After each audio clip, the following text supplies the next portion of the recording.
Albert Einstein once said, everybody's a genius. But if you judge a fish by its ability to climb a tree, it will live its whole life believing that it is stupid.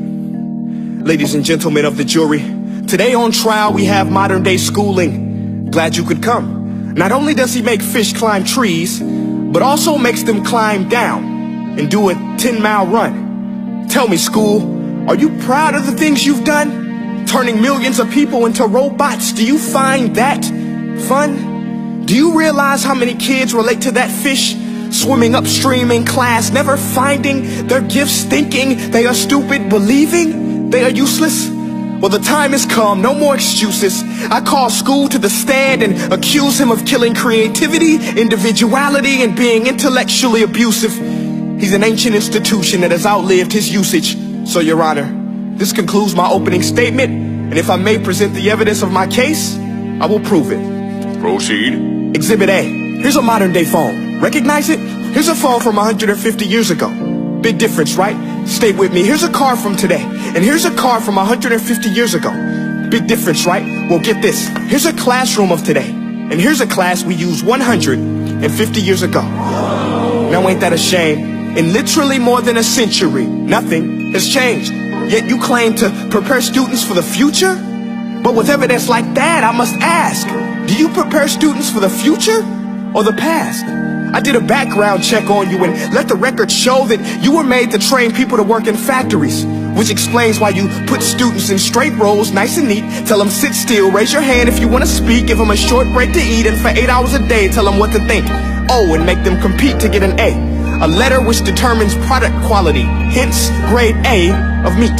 I get it. Back then, times were different. We all have a past. I myself am no Gandhi. But today, we don't need to make robot zombies. The world has progressed. And now we need people who think creatively, innovatively, critically, independently, with the ability to connect. See, every scientist will tell you that no two brains are the same. And every parent with 2 or more children will confirm that claim.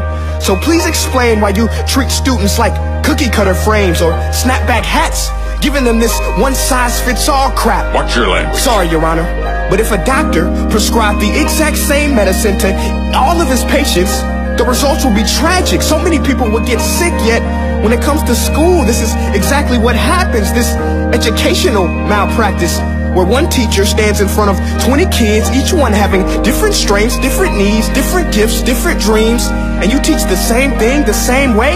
That's horrific. Ladies and gentlemen, the defendant should not be acquitted. This may be one of the worst criminal offenses ever to be committed.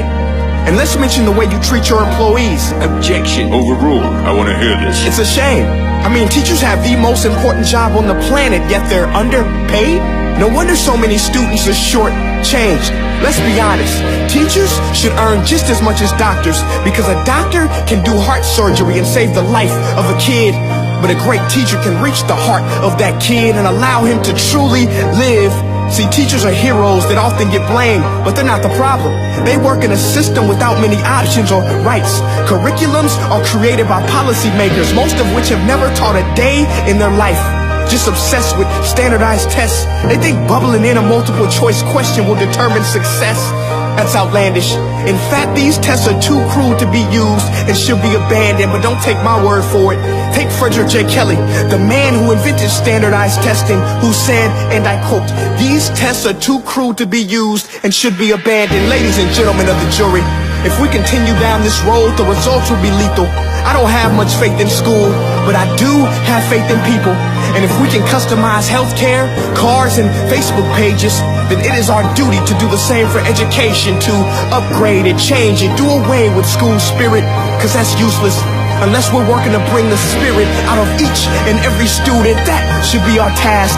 No more Common Core. Instead, let's reach the core of every heart in every class. Sure, math is important, but no more than art or dance. Let's give every gift an equal chance. I know this sounds like a dream, but countries like Finland are doing impressive things. They have shorter school days. Teachers make a decent wage. Homework is non-existent, and they focus on collaboration instead of competition. But here's the kicker, boys and girls. Their educational system outperforms every other country in the world.